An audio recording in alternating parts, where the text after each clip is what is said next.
पांच वर्ष है गठन हो पार विद्यालय परिचालना कमिटी आनंदपुर निर्वाचन मंडली अंतर्गत जलसुआ सत्यनारायण उच्च प्राथमिक विद्यालय परिचालना कमिटी गठन हो पारुनी। कमिटी गठन में आनंदपुर विधायक प्रतिबंधक साजिथिबा अभियोग होईछि। ग्रामवासी अभियोग अनुसार विधायक जो व्यक्ति को निजर प्रतिनिधि करने को सुपारिश कर संपृक्त व्यक्ति अपराधिक मामलें संपृक्त अच्छा तेणु ग्रामवासी विरोध कर स्थानीय सरपंच समिति सभ्यों समेत ग्रामवासी अभिभावक को बारंबार अभियोग जनाइथिले विधायक तांकरी ना ही सुपारिश कर फल कमिटी गठन हो पारुनी। सेपटे विधायक कहते मु मोर विश्वासी लोकं को प्रतिनिधि करने को सुपारिश कर एमएलए बारंबार जहाँ को दौरान एमएलए रिप्रेजेंटेटिव से जड़े अपराधिक मामलें जड़ित जहाँ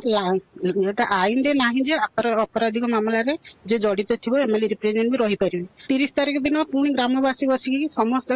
गोटे मीटिंग कले। मीटिंग करी कमिटी हवा भाई एमएलए सार को अपेक्षा करी ना एमएलए सार को लेटर आसला ना एमएलए सार आसिक पहुंचली सी तो आनिक रिप्रेजेंटेटिव देखले गाँ लोक कहीं चाहिए एकाधिक मामलें जड़ित तार भी गाइडलाइन अच्छी स्कूल एकाधिक मामलें जड़ित थे से कौन कमिटी रही पारे ना से दोषरू आम बीओ सार आसते बीओ सार कहले पारे मो उपर अफिसर को पचारिकी निर्देश में काम करी या कही से पलैली।